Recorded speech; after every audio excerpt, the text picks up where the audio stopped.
Hi guys, welcome back to my channel, and today I'm gonna bring you the Baby GS, which is the 310 from BMW, and I've been enjoying it for a while. I already did the Portuguese review. I'm gonna do the English because Portuguese is easier for me, and I'm gonna tell you the specs of the motorcycle. I'm gonna give you some things I like and I don't like. Then we go for a ride. Since I'm here, this bike comes with standard support for a top case or a luggage if you want. This is the top case for it. It's useful for me. I have space to put my things there. We have a nice seat here. I like this curve here, which is very good for me for a little bit of support on my lower back. 11 liters tank here, and the bike spends around they say 3.3 liters, but the reality it's around 4.5. So you have around 200 and something kilometers range with the motorcycle. On the front we have this little wind deflector, which is not much, but it's here. None of the lights are LED except the braking lights. Everything is standard lights. We have upside down forks on the front, 41 millimeters, a coarse 180. We have a 19 tire on the front, one disc 300 millimeters with a clipper with 4 pistons by Brie. By Brie, it's a subsidiary or a second brand of Brembo. They are aluminium rims, they are not spoke rims. On the back we have the shock absorber. We have a EC17 tire on the back. It's a 150, I think, 150/70 R17. The chain, and there we have the engine, which I'll talk to you in a while. And basically that's it. The exhaust is on the other side. There is nothing else I can talk to you here.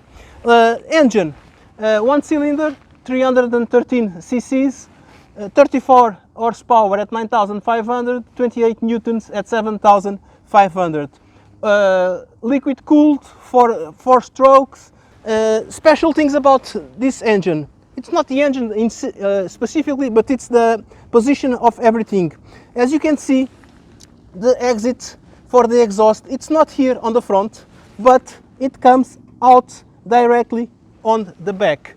What this allowed BMW to do, basically it allowed BMW to shift the engine a little bit forward to make the motorcycle more balanced. So this is may look not like nothing special, but it's a major and important thing. Also, we have this protection here if you want to go off-road. This is not off-road, it's just a street without tarmac, but this is not a real off-road. You can do it with this motorcycle. One thing you cannot do, it's what I'm going to show you now, but for that, again, at least I cannot do it, okay? Just put my helmet here, stay there. I'm going to go on top of the motorcycle, and if I want to ride off-road and go and stand up, for me, as you can see, I have to be bent, and this is not the correct position to go off-road. So this handlebar is a little bit low for me. It needs to be a little bit like this, a little bit more up. That's the only thing that I don't like when you are, especially if you are doing off-road. If you are doing everyday commute and everything, there will be no problem. Everything is perfect. It's wide handlebar, and it's a really nice one. Since I'm here, as you can see, seat height 835 millimeters. So my leg is completely almost stretched. So shorter people may not find this bike very easy to reach the floor, but I think you can lower it down a little bit. They have a special seat to lower it down, and they have another one if you want to put it a little bit higher. But this is the standard one, so no changes, and it weighs around 170 kilograms, which basically means you can do something like this, and it's a really nice, not that heavy to handle. Then you can go up, and if it falls down for that side, I can grab it like this. Well, and just to show you that even if you are shorter, there are ways that you can manage to handle this motorcycle. Okay, let me put the side stand down and go off. And basically, I think this is all I have to talk to you about the motorcycle, at least while it is stopped. I forgot to mention it's a 6-gear speed, so let me just pick up my helmet and put it back here. And the rest we'll talk while we are on board of the motorcycle. I'll show you, give you a tour around the dashboard and the handlebar. I'll talk to you about comfort and everything else that I will remember while I will be riding. So I'll see you soon.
Okay guys, let's go on top of the motorcycle, and first thing I'm going to do is press this ABS button to disconnect the ABS. Now it's steady, it's not blinking. I can do this, I can start the bike.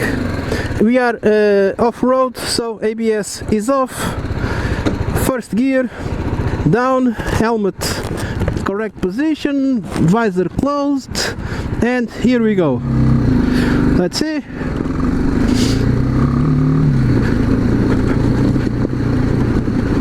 Let's go. And where we can go?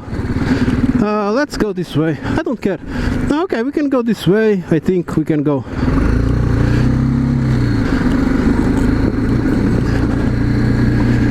If there's an exit here. Well, there is a path here, so we can do this. So basically this is something that you can do with this motorcycle, since it's a trail motorcycle. So it gives you the ability to explore other routes that you wouldn't be able to do with other types of motorcycles. And basically, okay,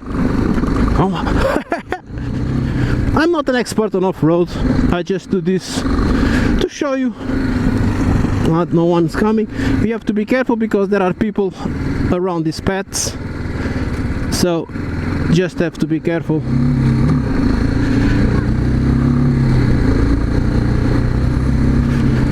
That we don't hit anyone, and also bicycles and everything. So I don't know where this leads, but it will lead somewhere. There has to be an exit someplace, so here we go. And basically this is just a little bit to show you. No ABS, there she goes. Just having fun. And we go here, we go this way, and we go here. Okay, I think they already know where I am, making sure no one's coming. And once we reach the end, which is this case, we just go here, and I think I have to park. Just let me see if I can put the ABS again. Okay, ABS, it's again connected, and now it's normal bike, so when I press the brake, both of them are working. Yeah, okay, since we are here, let me see how they behave in tarmac. 1, 2. Yeah, they are good. Well, they are a second brand of Brembo, so they are supposed to be good, and they do work. Would it be better to have a second disc and everything? Yes, it would, but it's okay. For the speeds and what this bike can give you, it's a nice conjunction of everything. Again, 170 kilograms. Look, the bike responds really fast, really well to my commands. No big issues, no big problems. Like I said, it's easy to control when you are parking. If you feel that you don't support it too much, you can soften up the fall. So it's a okay bike. Of course, there are better bikes, but other categories, other engines and more stuff than this one. This one is completely almost the basic. And like I said, I already talked to you about the front. The handlebar is something that I didn't talk yet. So we have no adjustments on any of the levers. Passing lights, high beams, low beams, ABS button, like I showed you to connect and disconnect the ABS. You can only disconnect the ABS when the bike is when you start the bike. So now if I want to disconnect the ABS, let me just confirm that. If I want to disconnect, I think I have to turn off the bike and turn it on again. Okay, let me see. Maybe I'm wrong. No, okay. Just keep pressing the button. Now the ABS is off. You don't need to connect and disconnect the bike. And now press again. It's okay. Now it is off. I'm catching the sun there. Now it's done. Let's go. Continue. ABS, I don't know why I stopped about the ABS, but it's okay. Handlebar, okay. Buttons, you have the blinkers here. I don't like it because it only blinks on the same spot, so here on the front, so I don't know if I blinked left or I blinked right, if I forgot. You have a horn, kill switch, and you have the starter on this side. The mirrors, they have good visibility, 80% each side. This shape that I like. I don't like the round ones, so I'm quite happy. The faster you go, the less visibility or the more ghosts you have on the mirror. Of course, we are talking about one-cylinder engine. There is always some vibration on this handlebar and on the mirrors. The dashboard, it's a simple digital dashboard where you have the fuel level, RPMs, you have a clock, you have gear indicator, you have the speed, and you have the indication there that it needs service, so maintenance is coming soon. And you have odometer there, and plus you have trip 1, trip 2, engine temperature, range, which is really nice to have. This is consumption 4.8. This is consumption, this is instantaneous. This is the speed, average 45 kilometers. This is a date. This is a back to odometer. And if you are stopped with the motorcycle, you have an extra menu which is setup, which basically it doesn't configure anything on the bike except for you to put the clock right and set up the correct date. That's the only setup that you have on this motorcycle. Let's see what it can do. I'm in 6th gear. I'm not reducing on purpose, okay? So to see how the engine, this is going a little bit up, and you can see the engine has enough juice to go up this road without many problems. And I still have a little bit throttle left. I already did the Portuguese review, so I already know the top speed will be in the 140 kilometers, especially with this small wind protector, and with me being a tall guy, 1.85 meters, I do a lot of wind resistance, so that was the top speed I was able to do with this motorcycle. But I can try to do it now. Normal riding conditions, okay? I'm not gonna bend down or not do anything. I'm just riding, and as you can see, I didn't change from 6th gear yet. 115, 120,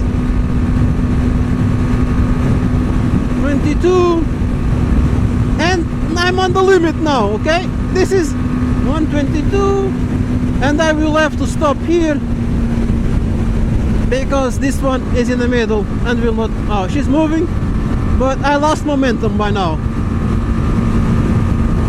It doesn't go, it will not go much more. It's windy. I really am trying, but the point here is that normal speed will be in around 110, 120 kilometers. Over that is forcing the engine, and I think there is no need. Another thing that I can tell you is that this bike, until 6000 RPM, it's a normal engine. It's sluggish, and it develops, but it's slow, it takes time. But once you reach the 6000 RPM, I think BMW put some Red Bull secretly, secret compartment, and over the 6000 RPM the bike is another bike. It gains soul and engine and everything, and it's at those RPM levels that it is fun to ride. But for everyday commute, like I said, 90% of the people who buy this BMW will not go off-road that often, okay? So for everyday commute it's really nice because you don't have to put gear up and down all the time, and that is very important, especially when you're commuting on the roads like the one we are now, which are heavy traffic in the morning. Like I said, the riding position, sitting down, it's okay, but standing up, it's not for me. It's too low, this handlebar. I'm a very tall guy, so it would need to be adjusted. No one coming. What else? My legs are in the right position, they don't interfere in the tank, they fit well. Again, even this is the small or the baby GS, and me being a tall guy, I don't feel like I feel on other 300s and 400s that are very compact. This one, it's okay, even for me. That I see a lot of it feels bigger, okay? I don't feel like a giant when I'm sitting down on the motorcycle. That's basically what I want to say. And comfort wise also, like I said, I like the seat, it's wide enough, I'm well seated. I like that little cushion there that I have to give me a little bit of support on my lower back. The passenger seat, it's a passenger seat, okay? Usually they are smaller than the driver, they are not as comfortable, so there is nothing to say about that. I was trying to see if there was an USB plug on this motorcycle. I didn't find one. If you guys know if this motorcycle has one, please let me know down in the comments below. And basically this is it. Just let me go up a gear and another because I want, and like I said, this is it. I think the review of this BMW G310 GS, it's done. I talked about all the major things there are to talk about the bike. So this should be bigger. You can change this for a bigger one if you want more wind protection. Handlebar should be higher if you want to go off-road, but those are tweaks that you can do according to your needs. For me, I would change this definitely. The rest, I don't think there is nothing I would like to change at the moment, since I'm trying the bike. So with time maybe I get a little more specific with things I would like to change, but this is just an ordinary review of someone that went to pick up a bike to show you and to give you my honest opinion. We don't need traction control on a motorcycle like this. We need some other stuff that some other brands have. Similar bike, similar in the same category, like 300 cc's off-road trail. We have the Zontus, which has more electronic components, which has better buttons, retro light buttons, electronic fuel cap, a lot of things that this one doesn't have. But we are not gonna do a comparison. This one is a nice bike, everyday commute. It's super good. You just have to be careful because this handlebar is a little bit wider than usual, and so you don't.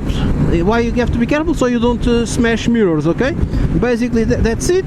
And having said this, guys, please don't forget, subscribe to the channel, click the notification bells, follow my other networks, and I really hope I can see you in another one. Bye!